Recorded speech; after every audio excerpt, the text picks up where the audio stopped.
Good morning, great morning, wonderful morning, spectacular morning, outstanding morning, magnificent morning, supercalifragilisticexpialidocious morning.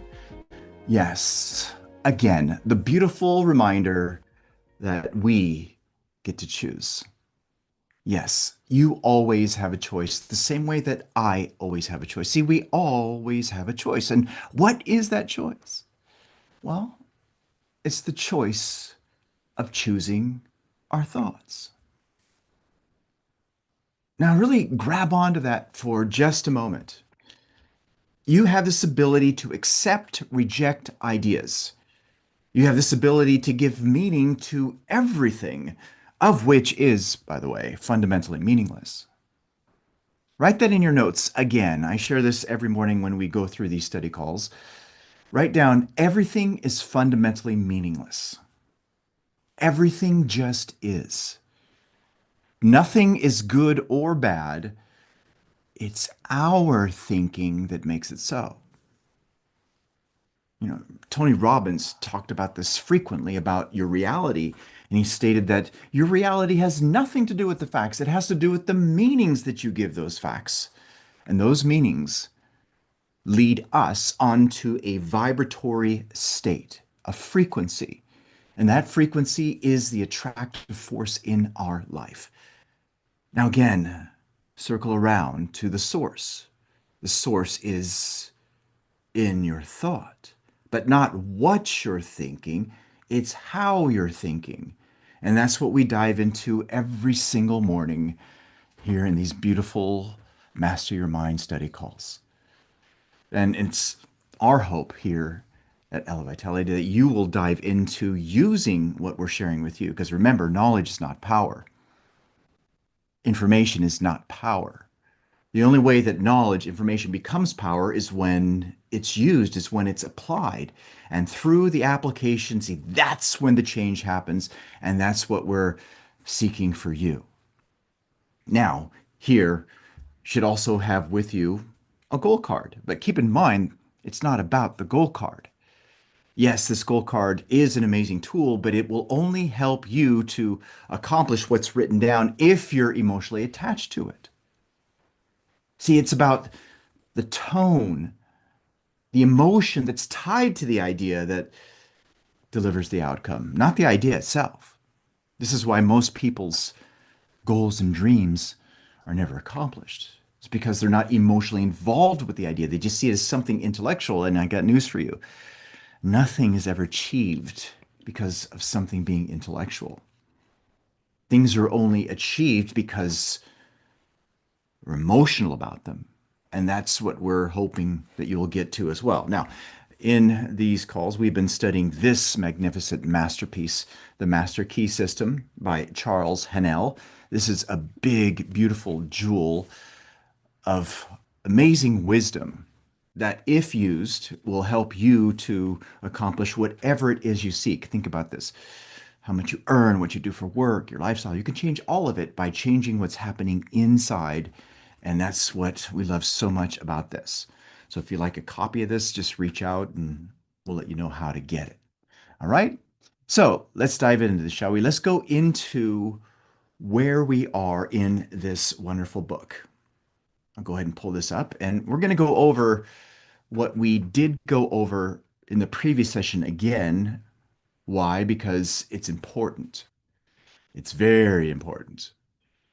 All right, so now, what does he say? Oh, and by the way, the page that we're on is 246. We're on 246 in this book, okay? Now, what does he say here on number 18? He says, behind every effect, there is a cause. Now, what is the effect? The effect is the result, the outcome. Look around you in the room that you're in right now at all the physical things that were made. That's the world of effects you're engaging with. With that being said, again, the reminder is that it is an effect. The result, the clothes you wear, the home in which you live, the car that you drive, how much you earn. So again, behind every effect, there is a cause. Write this in your notes around this. Write it above this in the book.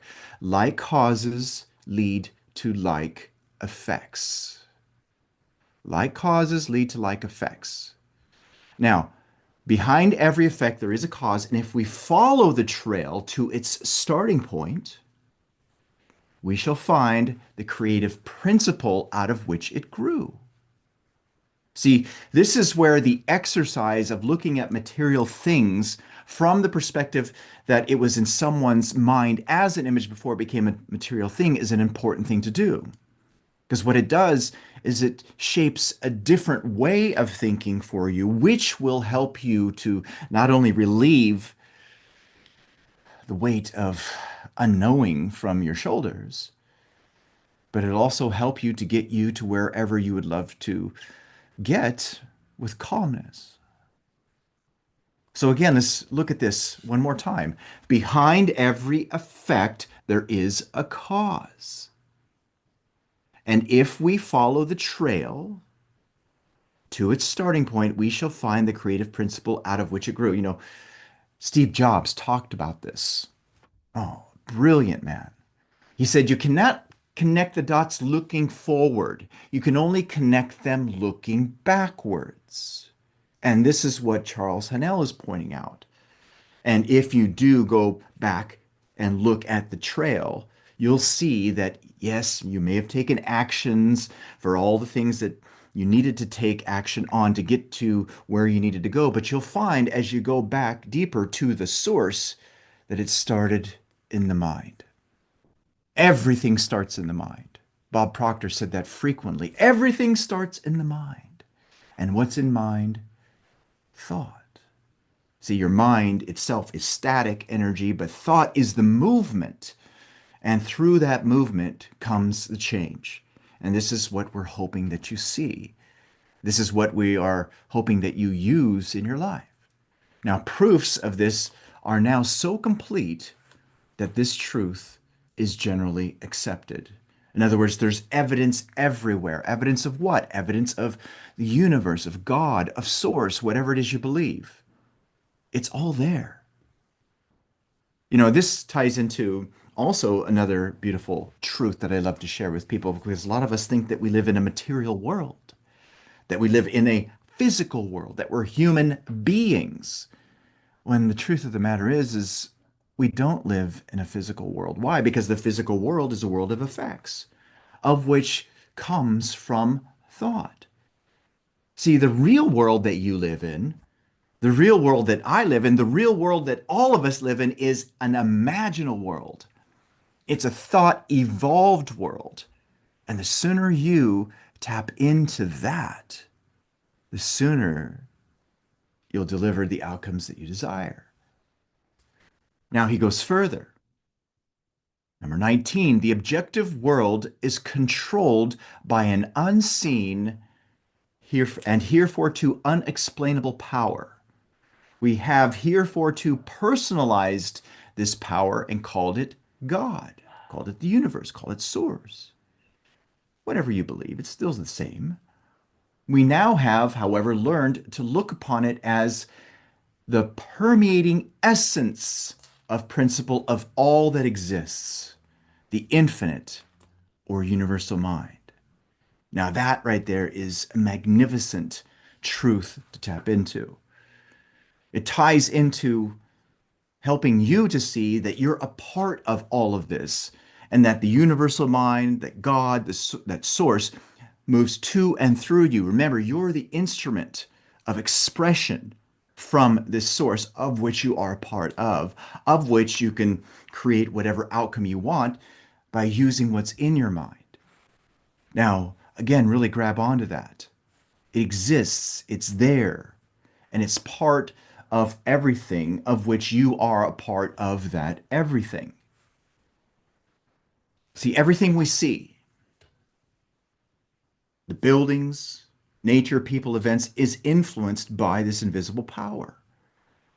Now, in the past, again, we created this thing that we thought it was an external thing, an external source, but it's not. It's always been inside. Now, if you grab onto that and you really start thinking from that, you're going to start seeing possibilities that you've never seen before. And you'll start accomplishing things that you never thought you could accomplish in a shorter period of time than what you could do before. But see, this is where knowing this is one thing and doing it, though, is another. Remember, all of this that we're sharing with you is knowledge, it's information. But this knowledge, this information has no power in itself. It's static, it's passive. And the only way that it becomes power in your life is when it's made a thought process in your life. Now let's go further. The universal mind, being infinite and omnipotent, has unlimited resources at its command. And when we remember that it is also omnipresent, always here, we cannot escape the conclusion that we must be an expression or manifestation of that mind. Now, this is a beautiful, deep, powerful truth. Hasn't that been the case for you as you've been diving into this and how you've been analyzing this and reevaluating, seeing that, yes, you know what, this source is infinite and that it's omnipotent and that, you know what, there really is no limit to what can be shaped in that inner world and how you're beginning to see that, oh my gosh, it's always been here. Isn't that interesting? How, as you've been diving into that, you've been seeing that, oh my gosh, you know what, I am a part of this, right? You know what I'm talking about? That beautiful feeling inside that you start to see that you are indeed an expression or a manifestation of what we call the creator. Now, remember though, it's an energy force, it's an energy field, it's something that has intelligence, of which works with you when you decide to work with it. Now, again, really grab onto that because we're talking about change in your life. We're talking about you manifesting outcomes that you would love